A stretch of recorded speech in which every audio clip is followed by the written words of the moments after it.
All இது Kodaikanal vlog part 5. இது வந்து தாத்தா வீட்டில் கலெக்ட் பண்ண செடிங்க வந்து நிறையா பேர் ஷார்ட்ஸில் சொல்லியிருந்தீங்க இவ்வளோ செடி ஒரே இடத்துல இருந்துதான்னு. அந்த vlog வந்து இப்போ நம்ம ஃபுல்லாக பார்க்கலாம். டேலியா, ஸ்ட்ராபெரி இது எல்லாத்தையும் எடுத்தோம் இல்லையா, அந்த vlog வந்து இப்போ ஃபுல்லாக பார்க்கலாம். உள்ள என்ட்ரன்ஸ்லேயே வந்து நிறைய இந்த க்ரீன் கலர் செடி ஃபுல்லாக இருந்துச்சு. இதோட கிழங்குகள் கலெக்ட் பண்ணி எடுத்துக்கிட்டேன். என்ட்ரன்ஸ்லேயே ரெட் கலர் டாலியா இருந்துச்சு. சரி கிழங்கு நம்ம அப்புறமா எடுத்துக்கலான்னு சொல்லிட்டு உள்ளே வேறு என்னென்னலாம் இருக்குன்றதை நான் பார்க்க போயிட்டேன்.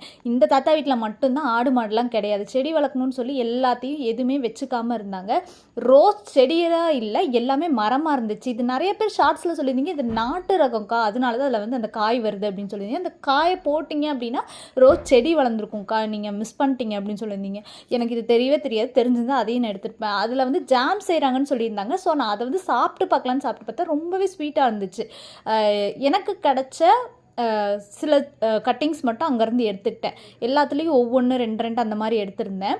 ஏன்னா இங்கேருந்து தூக்கிட்டு வர முடியாதுன்ற ரீசன் மட்டும்தானே தவிர எடுக்கக்கூடாதுன்ட்டு இல்லை, நிறைய எடுத்துகிட்டு வந்திருக்கலாம் நினச்சிருந்தா.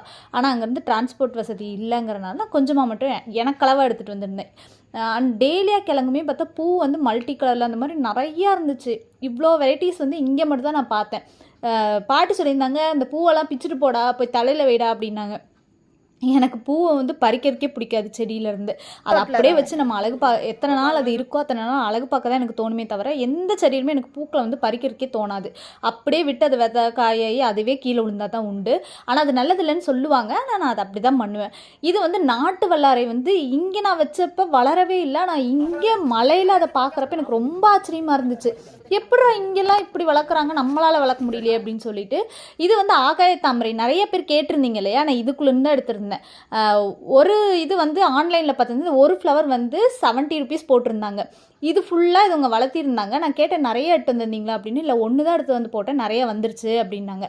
உள்ள மீன் குட்டி இருக்கான்னு கேட்டால் தவளை குட்டி தான் இருக்குது, கையை விடாது அப்படின்னாங்க. அப்படியுமே நான் கேட்கல. ஒரு 7-8 ஃப்ளவர் வந்து எடுத்துகிட்டு வந்து நான் நம்மளோட லில்லி பாண்டுக்குள்ளே போட்டிருக்கேன். இது வந்து நெய் மிளகாய் செடி. நிறைய பேர் இந்த நெய் மிளகாய் செடி வீடியோ போட்டு நான் பார்த்துருக்கேன். ஆனால் அதோட அது என்ன யூஸ் அதெல்லாம் எனக்கு தெரியாது. அதனால் வீடியோ மட்டும் தான் எடுத்துகிட்டு வந்திருந்தேன். அதுக்கப்புறம் இங்கே வந்து சர்ச் பண்ணி பார்க்குறப்ப நிறைய பேர் அதை அக்கா நீங்கள் எடுத்துகிட்டு வந்திருக்கலாம்ல அப்படியெல்லாம் சொல்லியிருந்தாங்க. சரி நெக்ஸ்ட் டைம் நம்ம போனோன்னா எடுத்துக்கலாம் அப்படின்னு சொல்லி நான் விட்டுட்டேன்.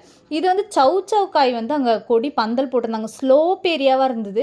உள்ளே இறங்க நிறைய போட்டிருந்தாங்க. அதுக்கப்புறம் பூண்டு போட்டிருந்தாங்க. இது பாடுறா பூண்டு செடி எட்டி பாடுறா அப்படின்னாங்க. சரி எல்லாத்தையும் ஒரு வீடியோ எடுக்கலாம்னு எடுத்திருந்தேன். முக்கியமாக இந்த பேஷன் ஃப்ரூட்டுங்கிறத பார்த்து வீடியோ எடுக்கணும்னு தான் நான் நினச்சிட்டு இருந்தேன்.